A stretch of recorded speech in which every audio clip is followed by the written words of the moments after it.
Welcome to the Elliott Alert.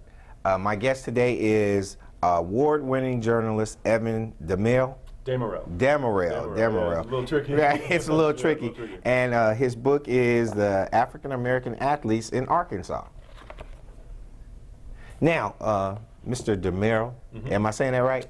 You could say Demirel. Demirel, okay. Whatever. Okay. Anything you want. Can you tell me a little bit about your book? Yeah, it is. This book is a compilation of. First of all, I'm a former Democrat Gazette reporter. Okay, good. So I'm a journalist by training, and I wrote articles that had to do with race relations, whites and blacks, and then sports and public history. Right. And I like to look at social issues, but through the sports lens. Okay. So I wrote some of these articles years ago that ran in the Arkansas Times, or the Pulaski County Historical Journal, and Demuro Gazette. So half of them are previously published. Half of them are new things, like Muhammad Ali when he came to Arkansas in 1969. Right. Came to UAPB. Now, I've seen pictures of that. Yeah. I've seen pictures of that. And can you tell me a little bit about I guess, the informational or the article that was written on it and stuff like that? I know he came in 1967 and he was the Grand Marshal. Yeah, exactly. Ali has come multiple times to Arkansas. And I think a lot of Pine Bluff residents would remember the 91 appearance, or maybe the 1990, and he was the Grand Marshal. And at that point, but he was retired, right? Right. At that point, Ali was Ali. I remember a younger generation, beloved, peace-loving, and all that. But the Ali of 1969 was a lot more controversial. At that point, he was in the midst of being banned from boxing. He had refused the draft, the Vietnam War draft. And to make money, he was doing college lecture tours across the nation, hundreds of colleges. And in March 1969, the University of Arkansas, Fayetteville, invited him to come. And he arrived there. And then he said, "Man, there's no black people here. I'm bored. I'm gonna go to Little Rock." So he drove down to Little Rock, with different places up there, like Philander Smith, what's now UALR, Union AME Church in downtown Little Rock. And he also went to Pine Bluff as well. And what are some of the things that he spoke about? Pretty controversial to the modern ear. So at this point, he's Nation of Islam. Right. He is technically like a minister of Nation of Islam. And so he's very much following Elijah Muhammad's tenets, and that meant racial separation. I mean, he was pro-segregation for different reasons than a lot of KKK. But it is very eye-opening from a younger generation who did not live through it like me to go and talk to old-timers, read some of the old Gazette articles, and see, okay, well, the reporters are asking him, "Hey, we heard that the KKK invited you to a bonfire rally. Are you going to go?" He said, I think so. I think I'm going to go and talk to these guys.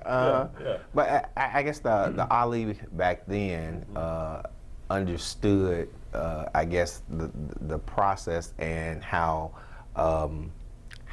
racism was more so into sports, and he was the catalyst in which people could look at to get that information out. And a lot of people did not have an opportunity to see Ali at his hype stage, and we may look at things at YouTube or read some things, but I don't know if people truly understand what his mission was with the Nation of Islam and how he got banned out of sports in reference to it. Can you tell us a little bit about that? Yeah, I mean, so just as a kind of quick background for those who aren't aware, Ali before 1964 is known as an up-and-coming Olympic champion. That's 1960, his name is Cassius Clay at that point. This too I find interesting. Malcolm X, of course, at that point is his mentor.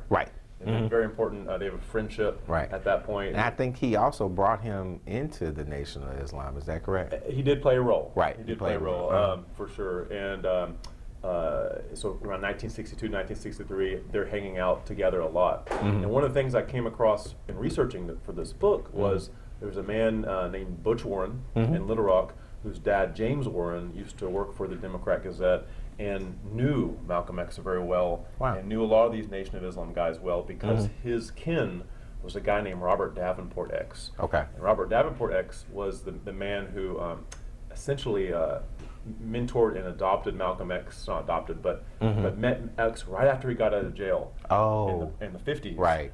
And this guy said, "Come live with me for a couple years." X lives with him, and he taught him skills of oratory. Okay. So pivotal figure in Malcolm X's rise was this Davenport, who had a lot of Little Rock connections. And so for those reasons, Ali, I was told, and or Cassius Clay and X came to Little Rock in 1963. Okay.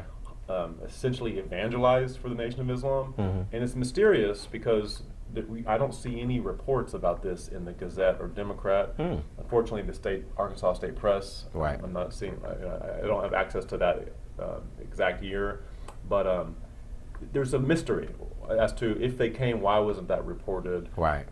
Were things so segregated that Malcolm X would not have wanted publicity, which that doesn't make sense either, because he was seeking it from Time Magazine and these news stations. So anyway, that happened in 1964. Ali beats Sonny Liston, gets the world championship. Sonny Liston, Arkansas native, of course, and within the next year, though, there's a falling out between Elijah Muhammad and Malcolm X, and that too leads to a falling out between Ali and Malcolm X.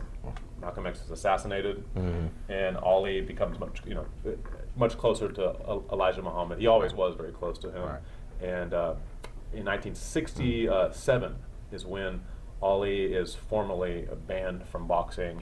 His license is stripped. Well, we're going to have to go to a break. When we come back, we're going to talk about not only that portion, but we're going to talk about some of the other sports in Arkansas with African-American athletes. We'll be right back. I'm only 17, but I know about investing. Believe in something, buy shares in it, watch it grow. So, what if you could invest in the future? The future of kids, like a stock. Not the kind of stock that's about making money, but a stock for social change. A whole new kind of investment called Better Futures. When you invest, it helps kids go to college.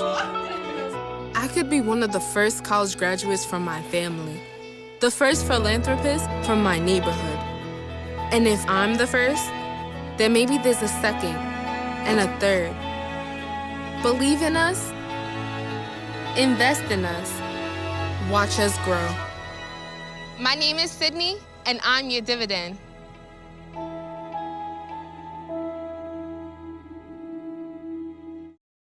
I rescued Toast from a shelter in 2011. I love Toast because she's a lazy diva. Toast does whatever she wants, obviously. She's sleeping right now. She's an epic snuggler. She's so comforting. She's so loving. Toast makes me laugh. When I walked into the shelter, I knew right then that she was special.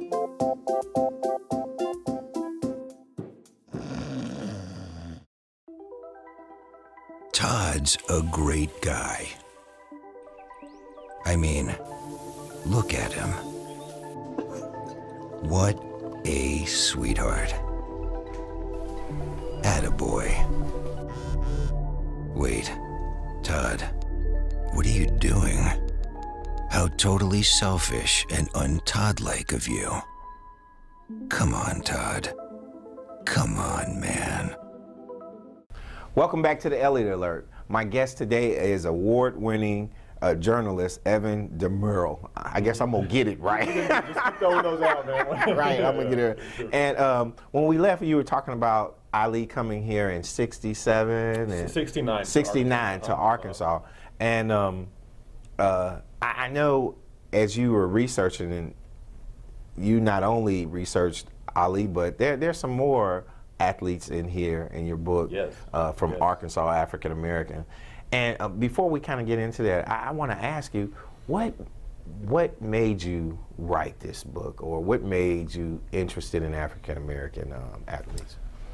I kind of backed into the book. I didn't think about this years ago or whatever. It just kind of came together. But I mean, it's multi reasons. Right. One reason would be the weird last name is my dad's Turkish, and so from a racial standpoint, I let him look white. And maybe I guess I think like I consider myself a white person, and for many reasons, whatever. But technically, no, I don't feel at home necessarily with white Arkansans who have white fathers. My background is different, and so I feel some racial ambiguity there, and so I'm always been maybe more interested in race issues overall because of that biracial nature. And then secondly, went to Central High School, and it was right there, the 40th anniversary, so that was that discourse about race issues was front and center. Didn't shy away from that at all.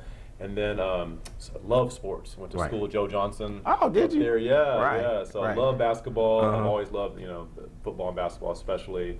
And then I would say, as a Democrat Gazette reporter, I would do these feature obituary articles, these kind of public history articles about the past, all races. But I did start noticing, man, there's some socioeconomic reasons for a lack of public history record when it comes to African American communities. It is not surprising to many listeners here, but it's something that was maybe more eye-opening to me. And like just a very small glimpse would be like the fact that African American all black schools previous to integration in the 30s, 40s, 50s, they couldn't. A lot of times they couldn't afford to even produce yearbooks.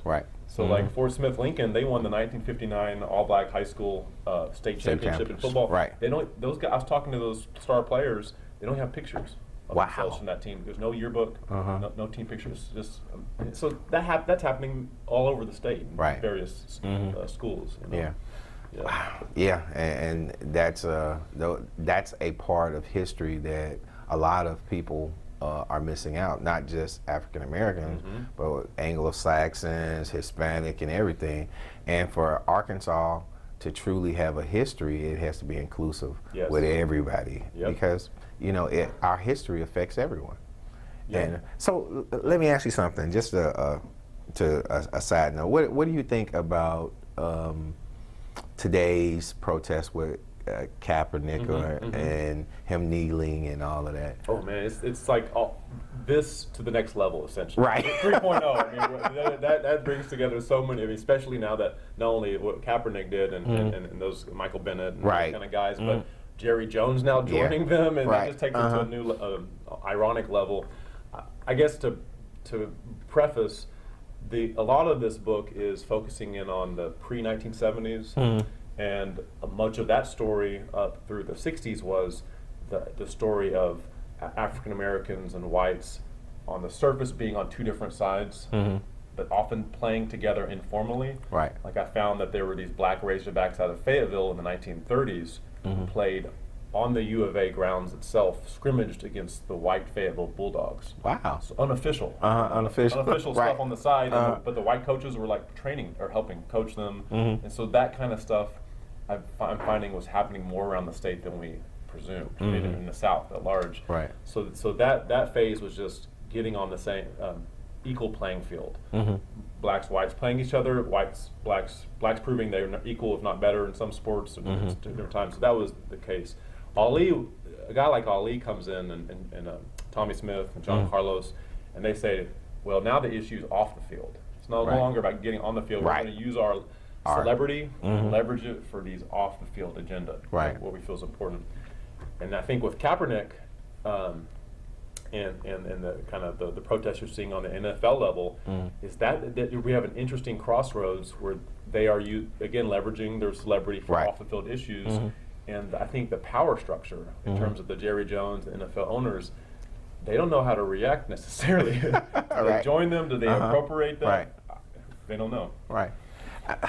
And I have mixed feelings in reference to it, because I think if you have a platform and you should use it for the greater good, and I don't think there's no way that with his skill set that he shouldn't have a job. They brought back what's his name from the Bears, the quarterback from the Bears.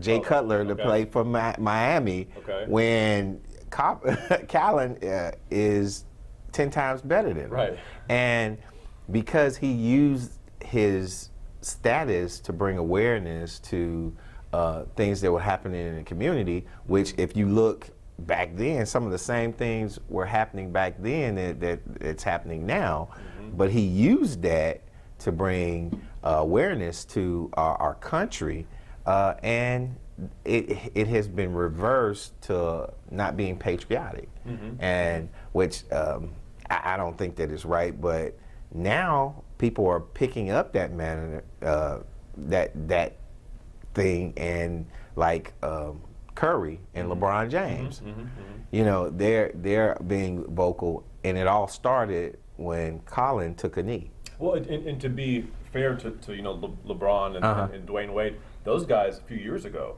you know, stood up at the Trayvon Martin in the aftermath of that, and Black Lives Matter, and they were kind of putting their selves on social media in support of Trayvon. But yes, you're right. I mean, it has become an NBA, NFL almost cohesion now, where they're helping each other. I don't know where it ends up, because it's, you know, I think these NFL players, they know they are not easily replaceable if they are together. There's a cohort of them. I want to see them continue to raise awareness that it's not an attack on the flag. It's or what the flag stands for. It's an attack on the gap between what the flag is supposed to represent and the reality and the injustice that we see in reality, you know, out on the streets. So I think it's that separation. And I think at some point we'll get there, but we're going to have to get there together. We're going to take a break, and when we come back, we'll end the interview with more information in reference to your book.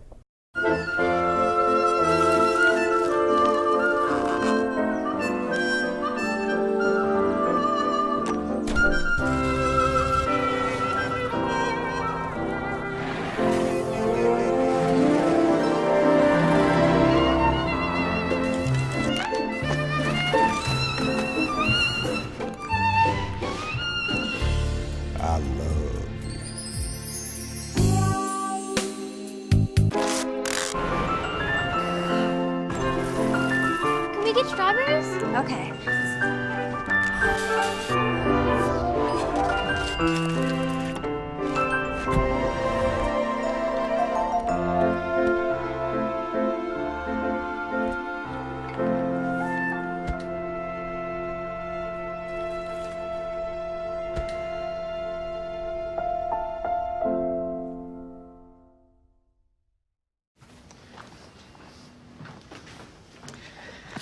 All right. I know this isn't any fun to talk about, but we should. Okay, so who's gonna do what? I'll pack the dead batteries. Great. I'll only put what I don't need into a duffel bag. Perfect. That's totally unhelpful. No problem. Meanwhile, I will try to comfort everyone by speaking in a calm voice. And I'll try to get the generator going without any gas. Oh, let's not forget the cell phones, which probably won't work. Right. And who is going to handle supplies? I can forget to do a list for us. Thanks, pal. Well, I think we couldn't be any less prepared. I'm proud of you guys. Talk to your kids about who to call, where to meet, what to pack. Visit ready.gov/kids for tips and information. Welcome back to the Elliott Alert. My guest today is again Evin Demirel. The problem is I say it differently than the Turks say it. So that's an issue, Well, look, with my name Ephraim, I've been called everything: aspirin, asthma, Ephraim. Nice. So you know, I understand that. I understand it. And I know when we left, we was talking about Ali and Lil Rock, and you have a shot of Ali actually at UAPB. Yeah, right there. Yeah. That is That's when he came to UAPB there, Yeah. and he had, you know, he did his poem "Is All Over Mighty Whitey" to the group, and this is given to me by Henry Linton over there at the UAPB Cultural Center Museum. So very nice of him to find that in the yearbook and share it with me. Yeah. Now I remember, well, you know, being a graduate at UAPB, I can tell that's over by the Student Union parking lot as well, and see. A lot of times we don't understand what our history is. A lot of the young kids don't really even know that Ali came to UAPB and stuff like that. And this is a bit of history that they can find in your book that can show them and tell them some of the things that he was talking about. Now, you also have some other pictures as well. Yes, let me flip to that. This is kind of from an upcoming exhibit over there at the UAPB Cultural Museum and Center around sports. Again, shared with me by that museum. But yes, over here we have the 1921 football team of what's now of AM&N, and that is the earliest known image of African American football players in the entire state. Okay. And then over here on this side we have the 1933 Pine Bluff Merrill High team, which claimed the national championship.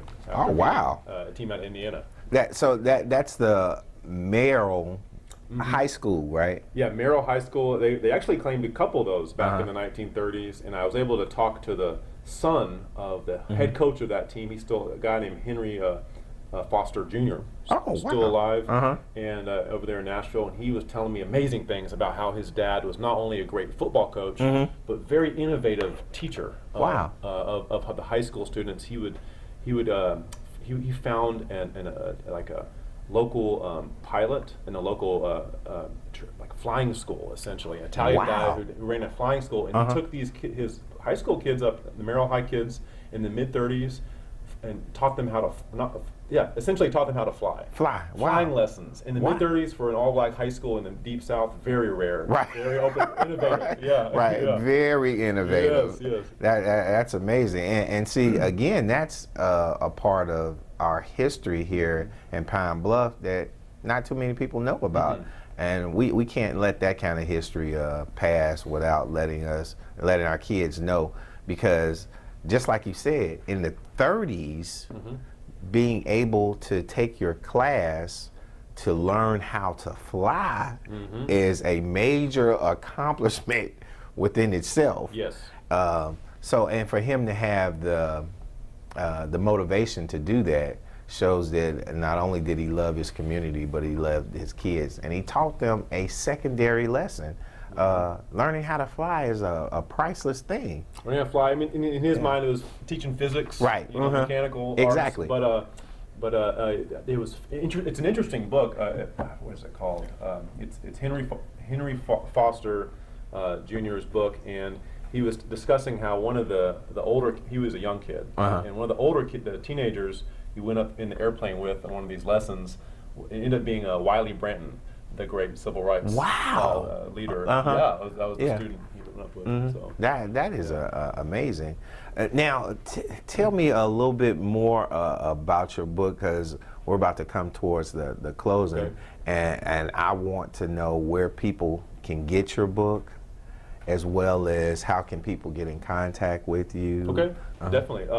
So the book is available online at places like Amazon. I sell them direct from heritageofsports.com. If you're in Pine Bluff, though, and you just want to go get a copy, you can go to the UAPB Cultural Museum Center, and they have copies there. You can go to the Pine Bluff Historical Museum itself, Jefferson County Museum downtown. They have copies available there. Barnes & Noble in Little Rock. It's widely available. If you want to contact me, please, text or call 501-554-5039 or info@heritageofsports.com. And there's another story. We didn't really have time to talk about it here, but there is another story in here about a guy named Ivy Moore, a Pine Bluff native who was part of a great civil rights movement with the Wyoming Cowboys football team, protesting against no blacks being in the Mormon church. And so that was a team protest among the African Americans there in 1969, kind of was the first wave of team football sports protests involving civil rights. Now you said that that's in your book as well. It's another story in the book. Okay. Pine Bluff native. Yeah. Right. Yeah. Do you have any pictures of that in the book? In the book, I don't have Ivy Moore's picture. I have it on my website. Okay. I do, and then if you guys just want to do a shot of that or anything, that kind of gives you more of a idea of like what kind of stories are in there. There's a guy named Sweetwater Clifton who's not Pine Bluff, but he's around England, Arkansas, and he ended up being a Jackie Robinson of the NBA. He was the first NBA player to sign with an NBA team and then also play for that same team. Okay. And so now what year was that? Jackie Sweetwater was early 1950s is when he played for the New York Knicks and became their first black All-Star. Now, what school did he go to? So he's kind of part of that Great Migration. So technically, yes, he's Arkansan. He did leave when he was about 8 or 9. Went to Southside in Chicago, neighborhood up there, and he was part of the DuSable high school way up there. Okay. Yeah. All right. And again, that's a lot of wonderful history. And you said he was a transplant. He grew up in where, Arkansas? Right here in Arkansas. Do you know what part? Man, he grew up in a kind of a swampy area outside of England. It was about 10 or 15 miles outside of England, Arkansas. Okay. It could have been like Wabaseka or Alzheimer, because that's where my wife. Oh, really? It wasn't that far away. Yeah, it wasn't that far away. Yeah, but yeah, that's what I'm saying. Like in the country, exactly. Right. And I was able to meet his daughter and his grandson at he was inducted to the Naismith Hall of Fame. Wow. With Nolan Richardson posthumously. He was dead a few years ago. Okay. And she was telling me, these stories about the reason he was called Sweetwater is he couldn't get enough of that coke, that pop, even though he was growing. So. Well, again, I want you to let everybody know what your name is and where they can get to your book and how they can contact you. Yeah, Evin Demirel, and my book is African American Athletes in Arkansas, Muhammad Ali's Tour, Black Razorbacks, Other Forgotten Stories. You can contact me 501-554-5039. Just Google the book. It will come up on Amazon and my website, and it's also available at the local historical museums here in Pine Bluff. So. Okay. Well, thanks again, Evin, and I just want to let you know you have just been placed on alert. Okay. Thank you, Ephraim. I enjoy being on alert. All right.